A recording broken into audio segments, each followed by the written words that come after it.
ये NCERT class 7 के history के चैप्टर 6 पर बनाए गए वीडियो का दूसरा पार्ट है। पहले वीडियो में हमने जाना था साउथ इंडिया में हुए भक्ति आंदोलन के बारे में, जिसका नेतृत्व नैनारों और अलवारों ने किया। नैनर जो थे वो शैव संत थे और अलवर जो थे वो वैष्णव संत थे। अब जानेंगे फिलॉसफी और भक्ति के बारे में।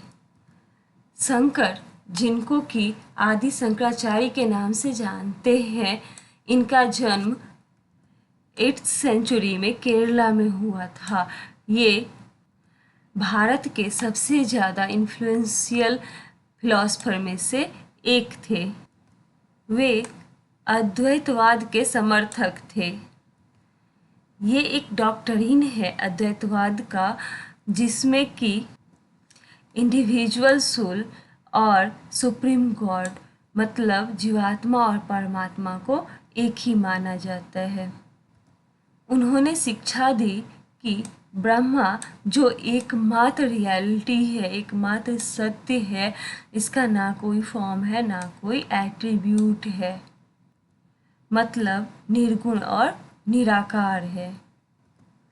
उनके हिसाब से हमारे चारों ओर की जो दुनिया है वो एक इल्यूजन है, एक माया है।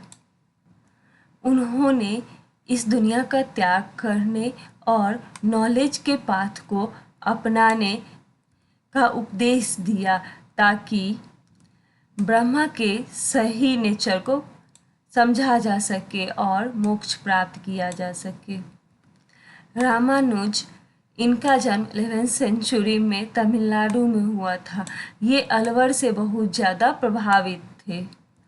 इनके हिसाब से मोक्ष प्राप्त करने का सबसे सही उपाय विष्णु के प्रति अनन्य भक्ति भाव रखना है। विष्णु की कृपा से भक्त उनके साथ एकाकार होने का परमानंद प्राप्त कर सकता है।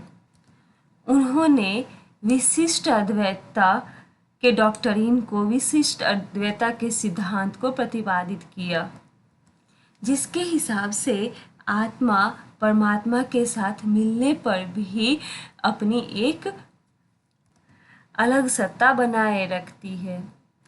रामानुज के सिद्धांत ने भक्ति के एक न्यू स्ट्रैंड मतलब नई धारा को काफ़ी प्रभावित किया, जो बाद में नॉर्थ इंडिया में डेवलप हुआ। दक्षिण भारत में भक्ति आंदोलन का नेतृत्व नैनर और अलवर ने किया था और 10th से 12th सेंचुरी के बीच में चोल और पांड्यन राजा सब जो थे, उन्होंने अनेक धार्मिक स्थलों पर विशाल मंदिर बनवा दिए, जहाँ की संत कवियों ने यात्रा की थी। और इस तरह से जो भक्ति परंपरा थी, भक्ति ट्रेडिशन और टेम्पल वर्शिप, इन दोनों के बीच में गहरा संबंध स्थापित हो गया। और इसके परिणाम स्वरूप जो रिएक्शन हुआ वो हमें वीरा शैवा मूवमेंट में देखने को मिलता है। ये मूवमेंट जो है ये बसावना और उसके साथियों जैसे कि अल्लमा प्रभु और अक्का महादेवी, इन सब के द्वारा स्टार्ट किया गया था। इस मूवमेंट की शुरुआत मिड 12th सेंचुरी में कर्नाटका से की गई थी। ये वीरा शैवाज जो थे ये सारे ह्यूमन बीइंग्स के इक्वालिटी की बात करते थे और ब्राह्मणिकल सोसाइटी में कास्ट और औरतों के व्यवहार के लिए जो विचारधारा थी ये उसके खिलाफ थे। वीरा शैवाज वे सभी प्रकार के रिचुअल्स और आइडल वर्शिप मतलब मूर्ति पूजा के भी खिलाफ थे। यहाँ पर दिया गया है वीरा शैवा वचनाच। यहाँ पर कुछ वचन दिया गया है, मतलब कुछ कथन दिया गया है जो वसावना के बताए जाते हैं और इस कथनों के द्वारा वसावना जो है वो भगवान को शरीर रूपी मंदिर अर्पित कर रहा है। 13th से 17th सेंचुरी तक महाराष्ट्र में अनेकों महान सेंट पोएट हुए जिन्होंने मराठी में गाना गाया जो अभी तक लोगों को इंस्पायर करते हैं। में जो इम्पोर्टेंट सेंट पोएट थे वो थे ज्ञानेश्वर, नामदेव, एकनाथ, तुकाराम और औरतों में थी सखुबाई और चोखा मेला का फैमिली जो कि अनटचेबल महर जाति से बिलोंग करता था। का ये जो रीजनल ट्रेडिशन था ये पंधारपुर में एक विठल टेम्पल है जो कि भगवान विष्णु को समर्पित है। इसके साथ साथ लोगों के मन में बसने वाले जो पर्सनल गॉड है इन दोनों पर केंद्रित थी।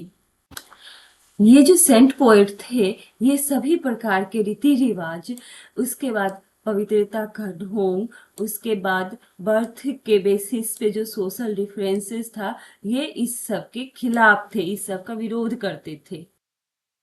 यहाँ तक कि इन्होंने संन्यास के विचार को भी ठुकरा दिया और दूसरे लोगों की तरह अपने फैमिली के साथ रहना और आजीविका के लिए मतलब रोजी रोटी के लिए कमाना और जो जरूरतमंद लोग थे उनकी मदद करना, इस रास्ता को अपनाया। ने इस बात पर जोर दिया कि असली भक्ति जो है ये दूसरों का दर्द बांटने में है।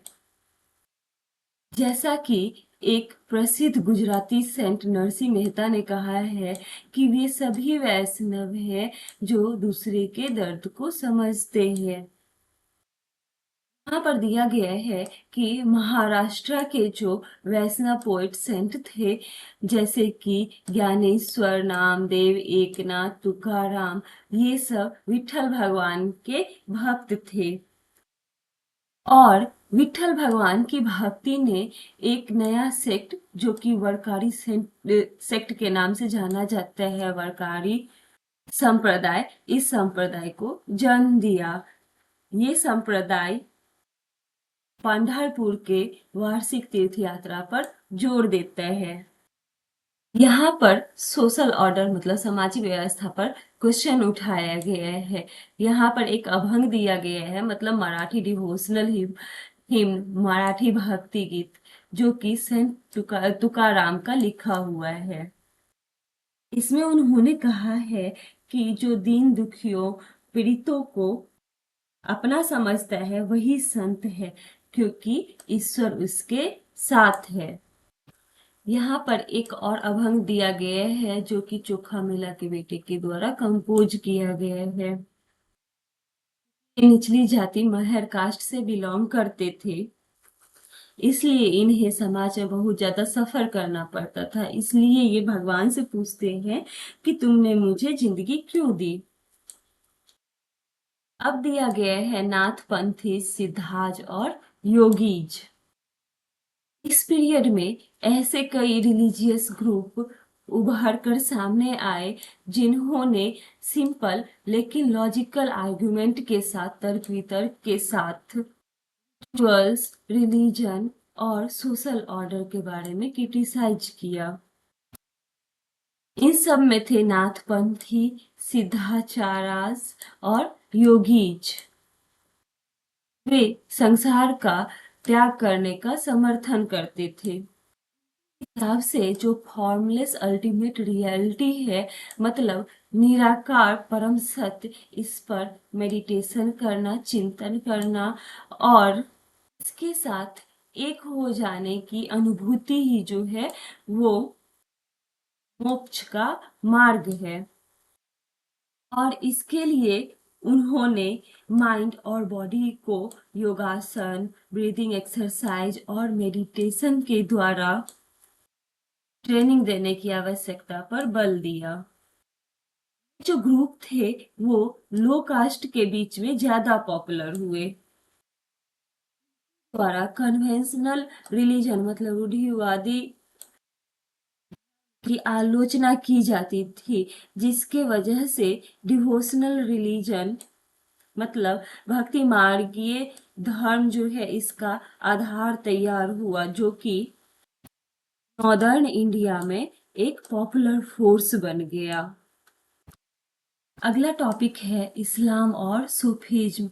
इसके बारे में हम नेक्स्ट वीडियो में जानेंगे।